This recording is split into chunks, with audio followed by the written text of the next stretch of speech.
The pollution of the soul. Exile, attention, and the way the world enters love. By Elias Winter. March 16th, 2026.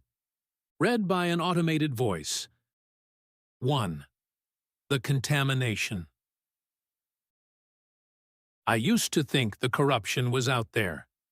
It lived in governments, in propaganda, in tribal slogans, in the old machinery of power, in the bloodless language of institutions, in the spectacle of social media, in the algorithms that discovered human terror was more monetizable than human wonder. I thought the task was to see it clearly, name it precisely, refuse its lies, and keep my distance. I thought lucidity itself was a kind of purity. I did not yet understand the real scandal. The real scandal was not that the world was ugly. The world has always contained ugliness. The real scandal was the ease with which that ugliness entered me. It entered through the eye, through repetition, through contempt, through stimulation, through the 1,000 small permissions by which a person comes to believe that staring at degradation is the same thing as understanding it. It entered through politics, through outrage, through the primitive theater of social media, through the obsessive fixation on what was false, manipulative, vulgar, bloodthirsty, and base. It entered through my conviction that I was only observing. It entered through my confidence that because I could diagnose pollution, I was immune to it. I was not immune. I would look at the feed and see a civilization consumed by rage, fear, tribal vanity, humiliation, and stupidity. I would watch the apes bicker in public while the machine carefully monetized the noise. I would feel my disgust rise, my nervous system tighten, my spirit darken. Then I would close the screen and carry that same poison into a room with someone I loved. I would become impatient, sharp, cold, superior. I would bring into intimate life the same agitation I claimed to despise in public life. That is the contamination. Not merely that the age is polluted, but that its pollution found an opening in me. Not merely that the world is disordered, but that I allowed its disorder to shape my gaze, my tone, my attention, and therefore my love. There are many ways to lose one's soul. One of them is to spend years denouncing what is ugly until ugliness becomes psychologically sovereign. I know now that the true battle was never only against empire, tribe, propaganda, spectacle, or the algorithm. The deeper battle was against the colonization of the inner life, against the way the world enters the home through the soul, against the way public corruption becomes private hardness, against the way a man can spend his life condemning violence and still wound the people closest to him with his own unexamined frustration. I thought I was studying the sickness of the age. I did not understand how much of it I had invited into myself. 2. Exile and the breaking of tribal innocence. I have lived in enough countries to lose the ability to take any tribe's story at face value. At first, this felt like a gift. To live in more than one world is to feel the widening of reality. You hear new cadences of speech, watch different rituals of daily life, encounter different assumptions about family, dignity, religion, sexuality, class, memory, power, and belonging. The world becomes larger than the provincial script you were handed as a child. You feel amazement, gratitude, a kind of expansion of the soul. Then something more difficult happens. You begin to see that each tribe tells its story with full seriousness. Every nation narrates itself as wounded, central, moral, endangered, exceptional, justified. Every people arranges memory into a usable mythology. Every group claims injury and innocence with suspicious fluency. Every ideology believes its violence is regrettable but necessary. Every camp confuses its habits with truth. Once you have stood inside enough of these worlds, the spell breaks. Not because all stories are false in the same way, but because none of them can any longer claim your total innocence. That is exile in its deeper sense. Not merely geographical displacement, but the breaking of tribal innocence. You can no longer believe as the tribe believes. You can no longer hate as the tribe hates. You can no longer enter the moral theater with full sincerity and scream on cue at the designated enemies. You have seen too much contingency, too much mirroring, too much repetition. You have watched different peoples make opposite claims with the same emotional certainty. You have learned how arbitrary the local sacred can be. You have discovered that proximity produces righteousness faster than truth does. This grants a kind of clarity, but it also removes a shelter most human beings depend on. The tribe may blind, but it also protects. It tells you who you are, who your people are, what to remember, whom to fear, what to celebrate, and when to feel clean. Once that structure weakens, loneliness begins. You stand outside the circle and watch it warm itself by a fire you can no longer approach without lying. There is no glamour in this. Exile is often romanticized by people who have never paid its cost. The cost is not only homesickness, it is epistemic. You stop being able to surrender yourself to inherited certainty. You become difficult to recruit and difficult to console. You gain perspective, but lose warmth. You become suspicious of all total belonging. You become aware that every collective identity is capable of moral sleep. You begin to understand why truth is bitter. It strips shelter before it gives wisdom. I do not say this with pride. There is a subtle vanity in imagining oneself beyond tribe. Nobody is beyond tribe completely. The exiled man has his own temptations: superiority, isolation, sterile lucidity, the pleasure of standing apart. But whatever vanity may accompany it, the wound is real. To live between worlds is to know that most communal certainty is more fragile than it looks. And once that innocence breaks, it does not easily return. 3. Awe without faith. Exile might have been bearable if it ended in faith. It did not. I retained a sense of wonder. I still feel awe before existence itself, before the strange fact of consciousness, before beauty, before the accidental holiness of certain moments. Light falling through a room, a human face seen without defense, a line of music, an act of undeserved tenderness, the sheer improbability of life.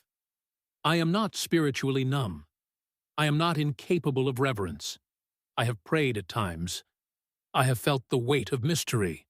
I have known that life is not reducible to utility. But awe is not the same thing as faith. Faith would mean trust.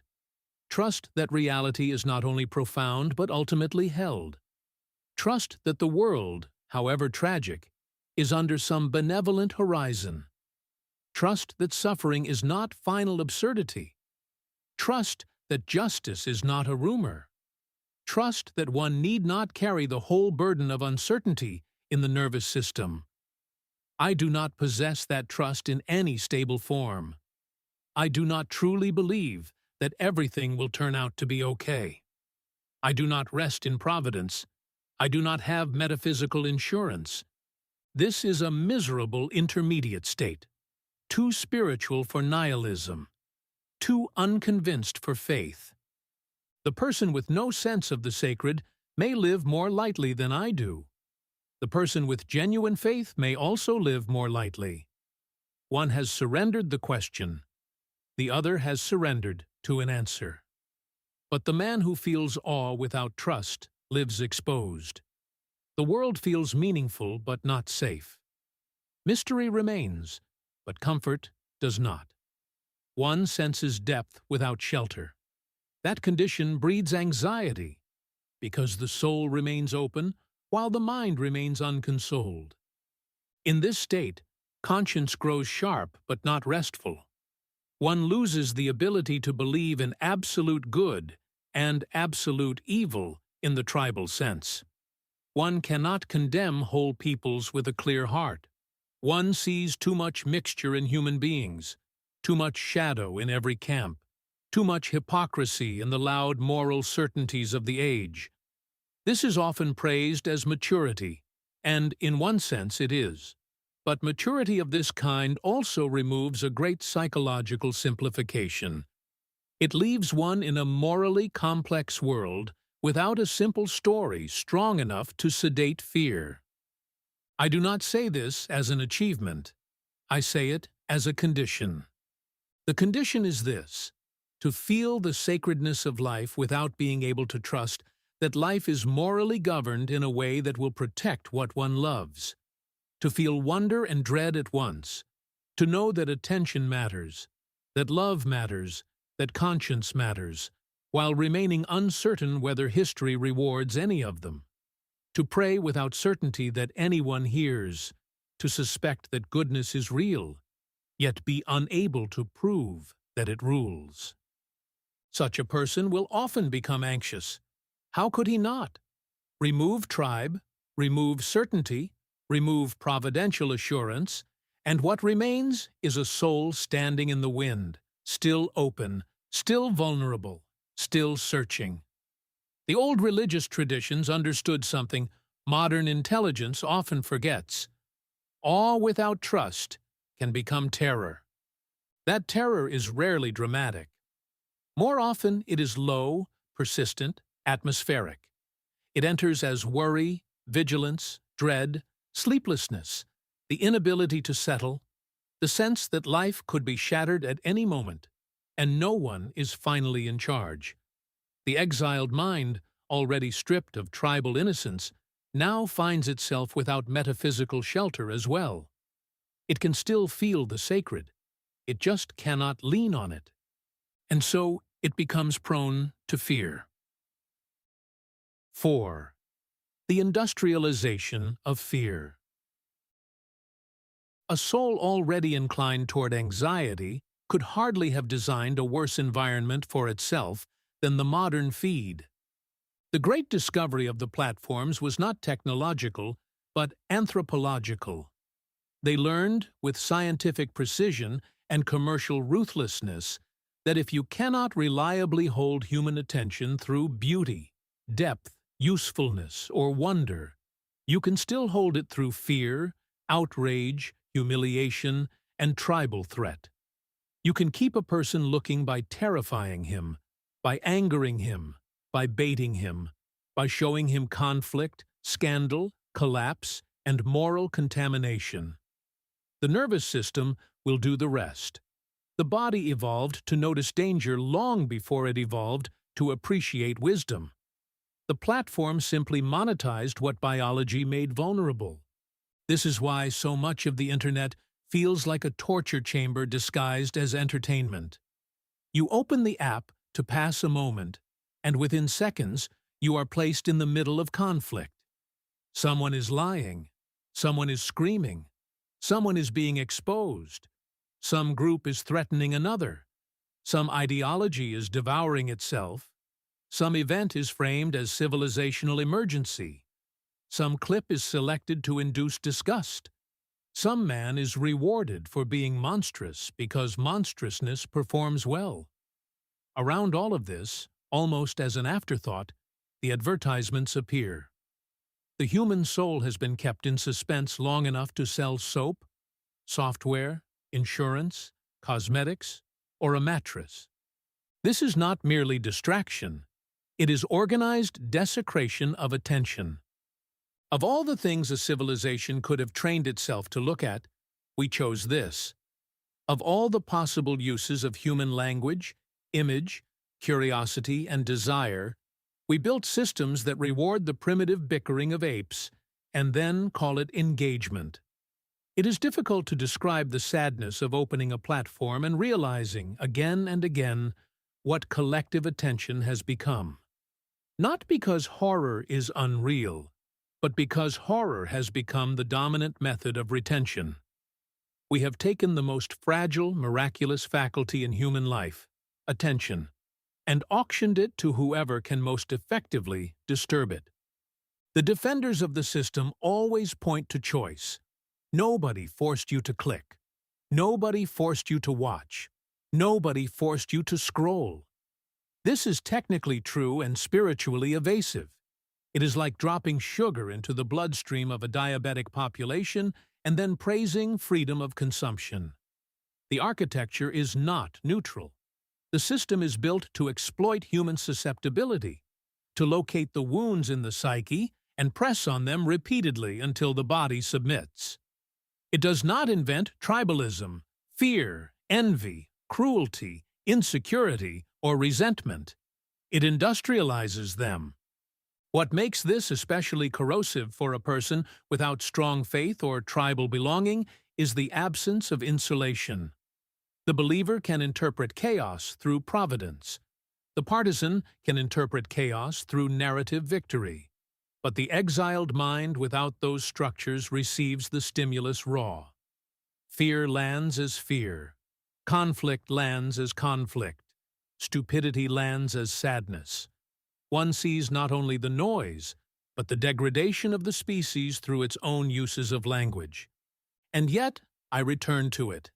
I returned because part of me wanted to know, because part of me feared naivete, because part of me was angry, because part of me felt morally serious while consuming darkness, because part of me had become addicted to the stimulation of alarm. One must say this plainly. There is vanity even in doom. It flatters a certain self-image. It whispers that to remain fixated on what is worst is to remain awake, adult, lucid, courageous. It suggests that those who look away are children. But the feed does not care why you look. It only knows that you stayed. And whatever reasons brought you there, the effect is the same. Repetition deforms the soul. The attention economy teaches you what reality is by rewarding the worst of what you can least ignore. Over time, the mind begins to confuse what is most amplified with what is most true. One starts to live inside a distorted mirror, mistaking a profitable selection for a representative world. The tragedy is not only cultural, it is intimate, because the man who spends hours marinating in outrage does not close the screen as the same man who opened it. 5. The virtue of the eye. There is a moral discipline I did not possess, or did not possess enough, the virtue of the eye. By this I do not mean prudery, sentimental avoidance, or the refusal to see evil. Evil should be seen. Lies should be recognized. Power should be understood. History should not be prettified to protect the feelings of the innocent. The problem is not looking at darkness when darkness must be named.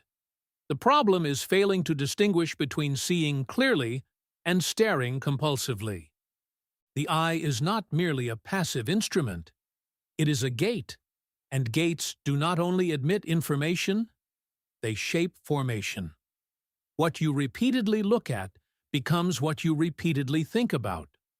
What you repeatedly think about becomes mood, expectation, atmosphere, reflex.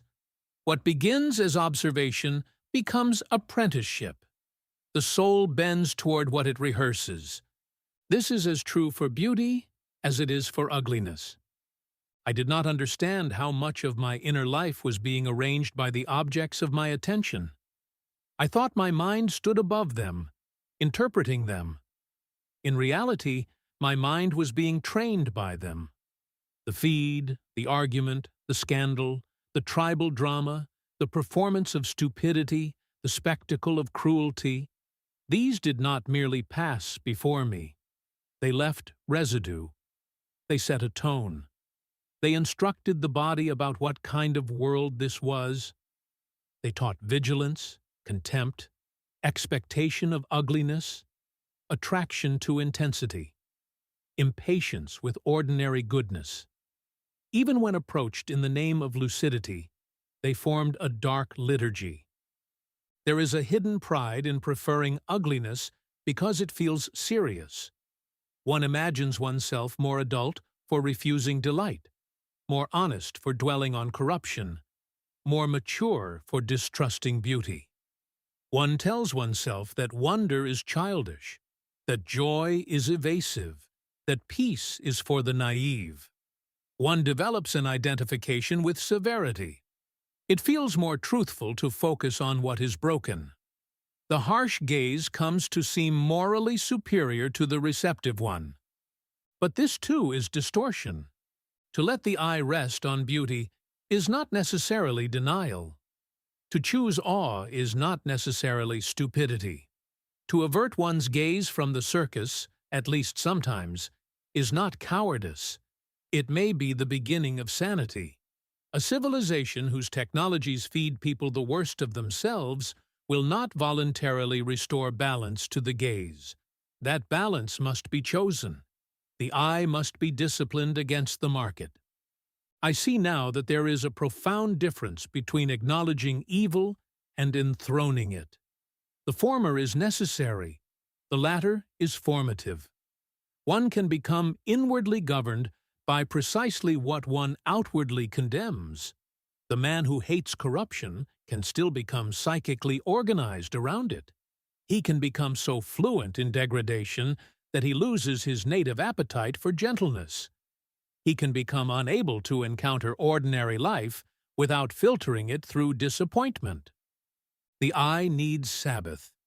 It needs intervals in which it is not fed spectacle, argument, and filth. It needs silence, nature, music, faces, work, architecture, sunlight, tenderness, the slow intelligence of craft, the unmarketable dignity of ordinary life. It needs to remember that reality is not exhausted by what provokes engagement. It needs to recover the fact that beauty is not an indulgence, but part of truth. I lacked that discipline. I set my gaze too often on some of the ugliest souls, ugliest words, ugliest actions in the world. I let seriousness become a pretext for contamination. I treated vigilance as virtue. I confused exposure with understanding. I did not realize that the eye, if left ungoverned, becomes a corridor through which the age enters the soul. And once it enters the soul, it does not stay there quietly. It begins to speak. 6. The world entered through me.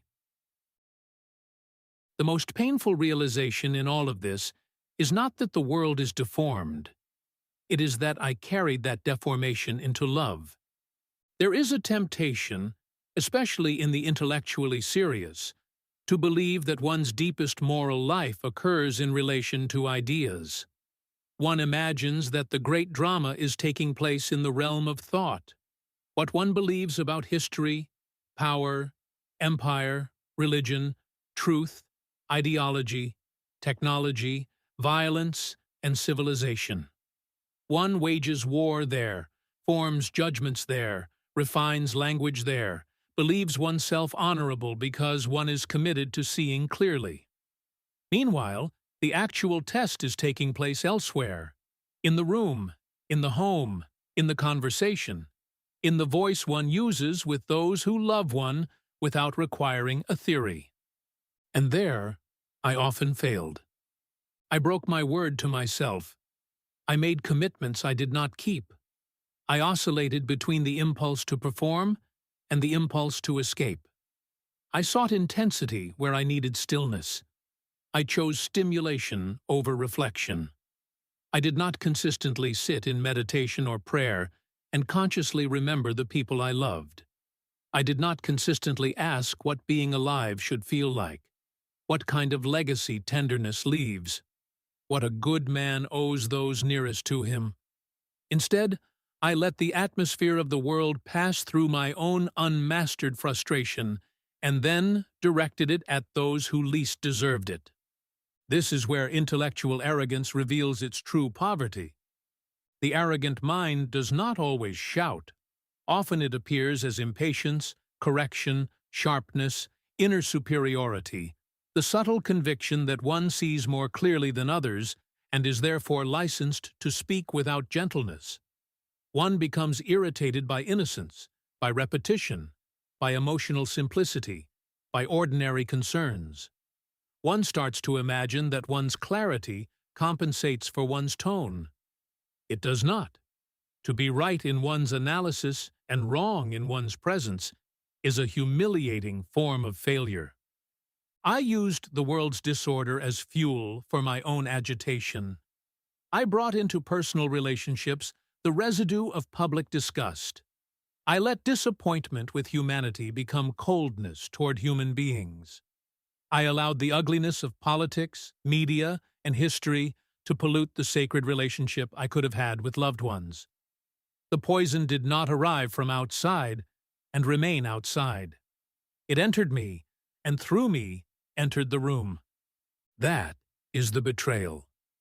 Not that I was anxious in a frightening age, not that I was disillusioned in a dishonest civilization, not that I lacked perfect faith. Those things, however painful, are human. The betrayal was more specific. I permitted all of that to reduce my tenderness. I let my frustration and anger speak in places where only humility should have spoken. I failed to understand how short life is, and because I failed to feel its brevity properly, I behaved as though there would always be more time to soften, more time to apologize, more time to be grateful, more time to be gentle. This is what regret means when it stops being theatrical and becomes moral. It is not merely sorrow that one has suffered. It is sorrow that one has transmitted suffering unnecessarily. It is the recognition that the world's madness is not the only thing one must fear. One must also fear becoming a local instrument of that madness. I do not say this to perform contrition. Contrition can itself become vanity. I say it because the truth must be stated with the same severity with which I once judged the world. If all my insight into history, tribe, technology, and power does not make me more loving, then my insight curdles into self-flattering despair. If I can write lucidly about collapse, but cannot protect the dignity of those closest to me from my own restlessness, then I am not wise. I am only articulate. The world entered through me. That sentence should be enough to break a man's pride. 7. Against power. Perhaps because I know how easily the soul is contaminated, I have come to feel a strange gratitude for the absence of worldly power in my life. This is not the fashionable gratitude of democratic mythology, where every citizen is secretly invited to imagine himself a ruler in waiting. Nor is it simply resentment dressed up as renunciation. It is something more chastened. I do not trust power because I do not trust what the exercise of power usually requires of the conscience. History does not suggest that the tender rule for long. It suggests something harder, that power consistently rewards hardness, simplification, appetite, calculation, strategic forgetting, the management of guilt, the domestication of conscience. Every empire tells itself that its violence is regrettable necessity. Every ruling class discovers a language in which its predation sounds like stewardship. Every bureaucracy develops abstractions that allow it to administer suffering without feeling it continuously. Those who rise are not always monsters, but the structure itself selects for those who can survive repeated moral compromise. I no longer romanticize the possession of authority. With power come decisions, and with decisions come rationalizations. A person cannot command at scale, especially in a violent world, while feeling every consequence with full force. Something has to be dulled. Something has to be converted into procedure. Otherwise, conscience would keep him awake all night, and perhaps it should. But history is not ruled by the sleepless. It is ruled by those who learn how to sleep. I am not claiming purity by standing outside such arenas. Refusal of power can be moral seriousness, but it can also be cowardice, impotence, or excuse. I know that. Yet there remains in me a deep instinct to stay far from the games in which one must numb the soul in order to remain effective. Let them have their thrones, their ministries, their empires, their algorithms, their influence, their armed narratives. Let them have the machinery that converts blood into policy and vanity into governance. I do not envy them. I fear the price they pay, and the greater price paid by those beneath them. There is relief in not ruling, relief in not needing to persuade oneself daily that collateral damage is tragic but necessary, relief in not having to metabolize other people's suffering into strategic language, relief in not being entrusted with decisions that require the repeated burial of moral tenderness. The modern world teaches ambition as dignity. But ambition can be a mutilation of perception. It can become the long habituation to sleeping beside one's own compromises. I am grateful, then, not for weakness, but for conscience. Grateful that it is not numb. Grateful that it still troubles me. Grateful that I can still see my own flaws and feel their sting. Grateful that words can still emerge from a place not yet fully colonized by calculation. Perhaps that gratitude is all that separates a man from danger. Not innocence, not purity, but the refusal to celebrate hardness. What I ask now is distance. Not geographical distance, not theatrical withdrawal, but inward non-participation. I do not want to enter the spiritual metabolism of power. I do not want my inner life arranged by victory, domination, influence, punishment, or status. I do not want to become the kind of man who mistakes strategic success for moral maturity.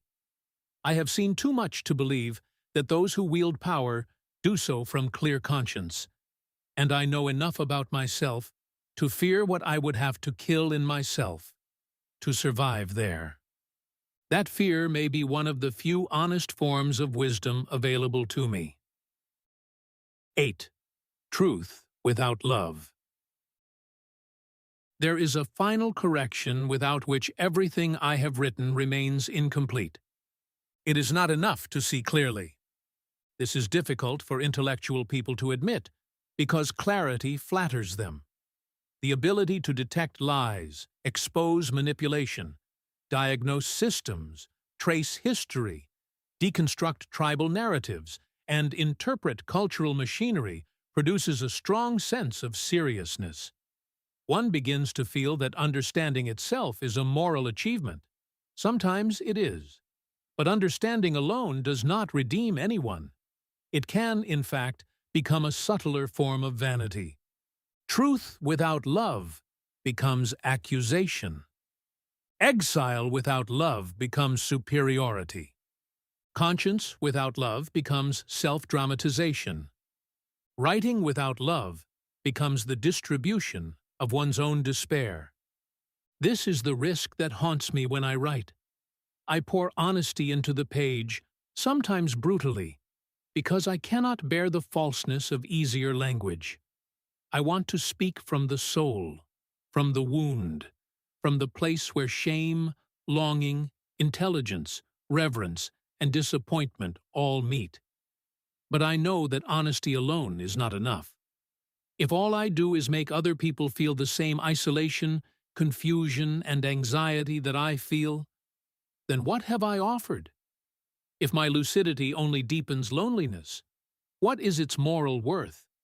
If the essay is merely a desperate cry to be seen through the dark glass of thought, then it risks becoming another elegant form of selfishness.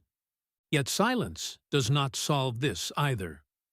There are readers already living in exile, already stripped of simple faith, already unable to hate on command, already wondering whether their tenderness can survive this age. For such people, an honest essay does not create loneliness. It names it. It does not infect them with unrest. It tells them their unrest is not theirs alone. It does not rescue them, but it may prevent the added torment of believing themselves uniquely broken. Still, recognition is not enough.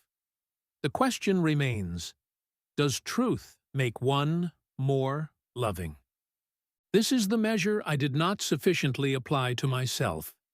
Not whether an idea was sharp, but whether it softened my presence. Not whether a sentence was brilliant, but whether it protected a relationship. Not whether my analysis of power was sophisticated, but whether I could listen without superiority. Not whether I understood the age, but whether those near me felt less alone in my company. This is the true standard, and it is brutal precisely because it is so ordinary. Great abstractions do not help you when you are choosing a tone of voice. Civilizational insight does not rescue you when you are deciding whether to be patient. There is no grand theory that can excuse a failure of kindness. At the end of all the architecture, all the history, all the diagnosis, all the theological doubt, a man is judged in the simplest tribunal. Did your knowledge make you gentler, or did it only make you more difficult to love? I am not interested in easy moralism. Love is not softness without discernment. It does not require stupidity, passivity, or surrender to lies. But unless love remains the corrective, truth can become demonic. It can become the cold pleasure of seeing through everyone, while offering no shelter to anyone. It can become the art of being right in a ruined house. I no longer want that kind of truth. If I cannot yet have faith, then let me at least have this conviction. That clarity, which does not issue in tenderness, is unfinished clarity. That conscience, which cannot kneel before the ordinary dignity of another human being, is malformed conscience. That the soul is not purified by what it denounces, but by what it refuses to transmit. Everything else is vanity. 9. A prayer for clean attention.